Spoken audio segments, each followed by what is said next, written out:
मोतीपुर नामक गांव में बटुकलाल नाम का एक आदमी रहता था। बटुकलाल के दो बेटे थे, सुरेश और श्याम। दोनों ही बेटे एक नंबर के आलसी और निकम्मे थे। हे भगवान, ये कैसे बेटे मेरी किस्मत में लिख दिए हैं। इनका बाप बूढ़ा हो गया है और काम कर रहा है, मगर इन निकम्मों को कोई फर्क ही नहीं पड़ रहा। बटुकलाल अकेले ही खेती किया करता था। उसके दोनों बेटे कभी उसकी मदद करने नहीं आते थे।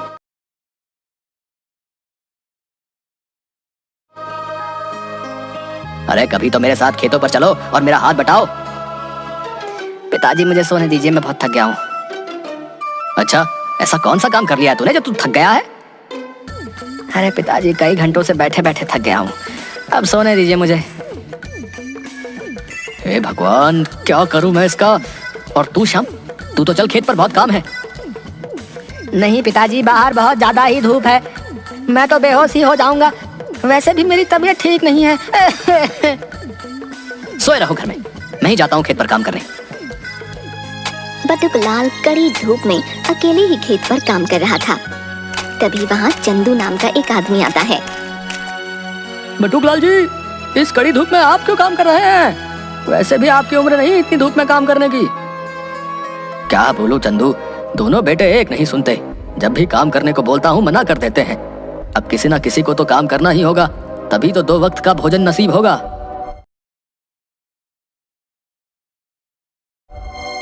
ये तो बहुत ही बुरी बात है। अच्छा दीजिए, मैं आपकी मदद कर देता हूँ। इसी तरह बटुकलाल पर दया करके सभी उसकी मदद कर दिया करते थे, मगर उसके दोनों बेटों को कोई फर्क नहीं पड़ता था। कुछ दिनों से बटुकलाल की तबीयत ठीक नहीं थी, इसलिए वह खेत पर काम करने नहीं जा पा रहा था। हे भगवान, जल्द से जल्द ठीक कर दीजिए, वरना कोई काम नहीं हो पाएगा और बहुत मुश्किल हो जाएगी। दिन प्रतिदिन तबीयत सुधरने की जगह और ज्यादा बिगड़ने लगी।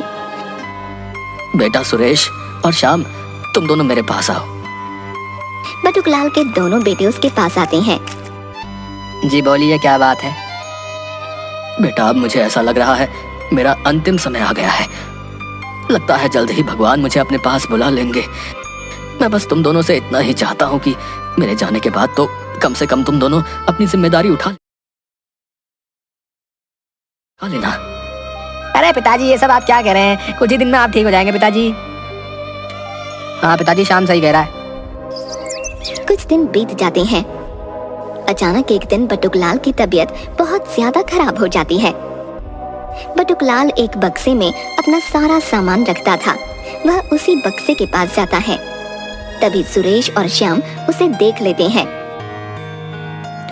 अरे पिताजी, आपकी तबीयत खराब है और इस वक्त भी आप इधर उधर कर रहे हैं, आराम कीजिए ना। हाँ भाई, सही कह रहा है, आप आराम कीजिए और घूमना बंद कीजिए। कुछ घंटों के बाद ही बटुकलाल की मृत्यु हो जाती है। अरे श्याम, सच में पिताजी की मृत्यु हो गई, अब हम क्या करेंगे?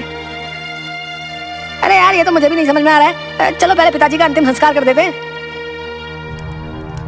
बटुकलाल के अंतिम संस्कार के बाद सुरेश और श्याम पहले की ही तरह घर में सोए रहते थे। जो भी बचे हुए पैसे थे सभी खत्म हो जाते हैं। अरे श्याम, अब तो पैसे बचे नहीं, आगे हमारा काम कैसे चलेगा? पता नहीं, हम कोई ना कोई उपाय तो खोज लेंगे, लेकिन खेत पर काम करने नहीं जाएंगे। हाँ भाई, सही कहता, हम काम तो नहीं कर सकते। बचपन से अब तक हमने काम नहीं किया, अब क्या काम करेंगे? गांव में कल्लू बाबा आते हैं। वह गांव के सभी लोगों की समस्या सुन रहे थे और उसका हाल बता रहे थे। कल्लू बाबा के पास चलेगा क्या? सुना है वो सबकी समस्याओं का हल बता रहे हैं। अभी तो सो रहा हूँ, शाम को चलते हैं और अपनी समस्या बताते हैं। अच्छा ठीक है, फिर मैं भी सो लेता हूँ, शाम में ही चलेंगे। शाम के वक्त श्याम और सुरेश बाबा के पास आते हैं। प्रणाम बाबा जी, कृपया हमारी समस्या का हल बताइए। हाँ हाँ जरूर, क्यों नहीं, बताओ बच्चे, क्या समस्या है तुम्हारी? अब हाल ही में हमारे पिताजी की मृत्यु हो गई है। जब पिताजी थे तब पिताजी काम करते थे, अब तक हम दोनों ने कोई काम नहीं किया, इसलिए आगे भी काम नहीं करना चाहते। आप कोई ऐसा उपाय बता दीजिए जिससे हम बिना काम किए पैसे कमा सकें और घर बैठे पहले की तरह खा सकें। ये तो बहुत बड़ी समस्या है। अच्छा सोचता हूँ मैं क्या कर सकता हूँ। एक काम करो, तुम दोनों कल मेरे पास आओ, मैं कुछ सोच कर रखता हूँ। जी ठीक है, जैसा आप कहें। दोनों वापस घर आ जाते हैं। बाबा जी जरूर हमारी समस्या का हल निकाल लेंगे। हाँ, मुझे भी यही लगता है। अगले दिन सुरेश और श्याम वापस कल्लू बाबा के पास आते हैं। बाबा जी, आपने हमारी समस्या का हल निकाला? हाँ, मैंने कुछ सोचा है। तुम दोनों ये बताओ, तुम्हारे पास खेत तो है ना? जी बाबा जी। ठीक है, एक काम करो, तुम दोनों इस पर अपने हस्ताक्षर कर दो। मैं तुम लोगों को हर महीने इतने पैसे दे दिया करूंगा, जिससे तुम दोनों को काम करने की कोई आवश्यकता नहीं होगी। क्या सच में ऐसा हो सकता है? हाँ जरूर जरूर, क्यों नहीं। फटाफट दोनों उस कागज पर हस्ताक्षर कर देते हैं। ये लीजिए बाबा, हस्ताक्षर हो गए। अब हम अगले महीने आपके पास आते हैं। हाँ जरूर, क्यों नहीं। दोनों बहुत खुश थे। वाह सुरेश, बाबा जी ने तो हमारी सारी समस्याएं खत्म कर दी। हाँ, बाबा जी ने तो कमाल कर दिया। एक महीना बीत जाता है। दोनों भाई बाबा जी के पास आते हैं। बाबा जी, हमें पैसे दे दीजिए। 1 महीने हो गए, हमने बहुत तकलीफ से ये महीना गुजारा है। अब आप हमें पैसे दे दीजिए। पैसे? किस बात के पैसे? अरे आप भूल गए, पिछले महीने ही तो हमारी बात हुई थी। तुम दोनों कामचोर आलसी तो हो ही, साथ ही तुम लोग मूर्ख भी हो। तुम दोनों ने अपनी सारी जमीन मेरे नाम कर दी है। अब इस पर तुम लोगों का कोई हक नहीं। निकल जाओ यहाँ से। और हाँ, एक बात सुन लो, बिना मेहनत किए तुम्हें कोई पैसे नहीं देने वाला। पैसा कमाना है तो मेहनत तो करनी ही पड़ेगी। ये आपने हमारे साथ अच्छा नहीं किया। चलो चलो, निकलो यहाँ से। कल्लू बाबा गांव में और भी कई लोगों को मूर्ख बनाकर भाग जाते हैं। श्याम, ये हमने क्या कर दिया? बहुत गलत किया हमने। अब हमारी स्थिति और भी ज्यादा बुरी हो जाएगी। बिल्कुल ऐसा ही होता है। उन दोनों की स्थिति और भी ज्यादा बुरी होती है। खाने को एक दाना भी नहीं बचता है।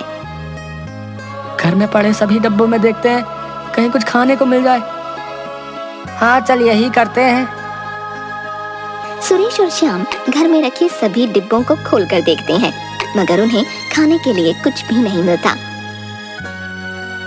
पिताजी सही कहते थे, हमें कोई काम कर लेना चाहिए था। अगर हम अपने खेत पर भी काम करते, तब भी कम से कम खाने के लिए तो होता ही। हाँ भाई, मुझे भी इस बात का बहुत दुख है।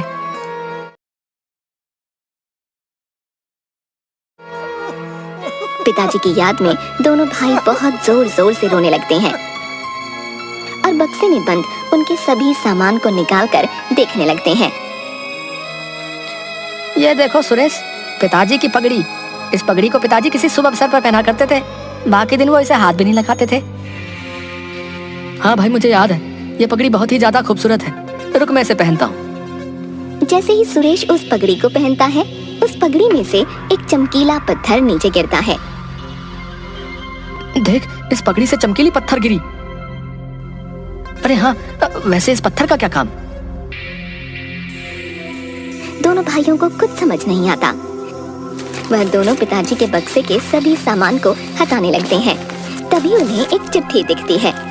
चिट्ठी पर लिखा था, बेटा, मैंने तुम दोनों से काम करवाने की बहुत कोशिश की, मगर तुम लोग कभी इस बात को नहीं समझ पाए।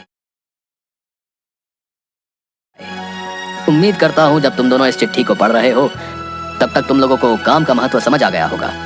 मेरी पगड़ी में एक चमकीला पत्थर है जो मेरे पिताजी ने मुझे दिया था। यह अनमोल पत्थर है। इस पत्थर की कीमत बहुत ही ज्यादा है। मेरे पिताजी ने कहा था, जब भी मैं बहुत बड़ी मुसीबत में पड़ूं तो इसका इस्तेमाल करूं, मगर मेरी जिंदगी में मैंने कभी ऐसा मौका नहीं आने दिया जिससे मैं इसका इस्तेमाल करूं। अगर तुम लोग बहुत ही ज्यादा मुसीबत में पड़ो तो इसका इस्तेमाल जरूर करना। मेरे बच्चों, मैं तुम दोनों से बहुत प्यार करता हूं। चिट्ठी पढ़कर दोनों की आंखों में आंसू आ जाते हैं। याद है सुरेश, हमने पिताजी को इस बक्से के पास देखा था। शायद उस वक्त पिताजी यही चिट्ठी लिख रहे थे। हाँ भाई, मुझे याद है। उन दोनों को अपनी करनी पर बहुत अफसोस होता है। पिताजी कितने अच्छे थे, अभी भी वो हमारे बारे में ही सोच रहे हैं। हाँ श्याम, हम कभी उन्हें समझ ही नहीं पाए, मगर क्या हुआ, जैसा पिताजी चाहते थे हम बिल्कुल वैसा ही करेंगे, ताकि वो जहाँ भी हो हमें देखकर खुश हों। दोनों भाई उस अनमोल पत्थर को सुनार के पास लेकर जाते हैं। उन्हें पता चलता है कि उस पत्थर की कीमत करोड़ों में है। हमें इसके बदले कुछ पैसे दे दीजिए, वो पैसे हम आपको जल्दी ही लौटा देंगे और ये अनमोल पत्थर ले जाएंगे। सुनार मान जाता है और पैसे दे देता है। पैसे लेकर दोनों भाई नई जमीन खरीदते हैं और खेती शुरू करते हैं। कड़ी मेहनत करते हैं और साथ मिलकर बहुत अच्छी फसल उगाते हैं। सभी फसलों को बेचकर वो ढेर सारे पैसे कमाते हैं। कुछ ही साल बाद वह सुनार को वापस पैसे देकर अनमोल पत्थर घर ले आते हैं। सुरेश, पिताजी जहाँ भी होंगे हमें देखकर बहुत खुश होंगे। हाँ भाई, सही कहता है। श्याम और सुरेश बहुत मेहनत करने लगते हैं और पैसे कमाने लगते हैं। साथ ही वह एक बड़ा घर भी बना लेते हैं। कल्लू बाबा को पुलिस पकड़ लेती है और जितने लोगों के साथ धोखा करके उस कल्लू बाबा ने धन कमाया था, वह धन गांव में सभी लोगों को वापस कर दिया जाता है और साथ ही श्याम और सुरेश को उनकी जमीन भी वापस कर दी जाती है।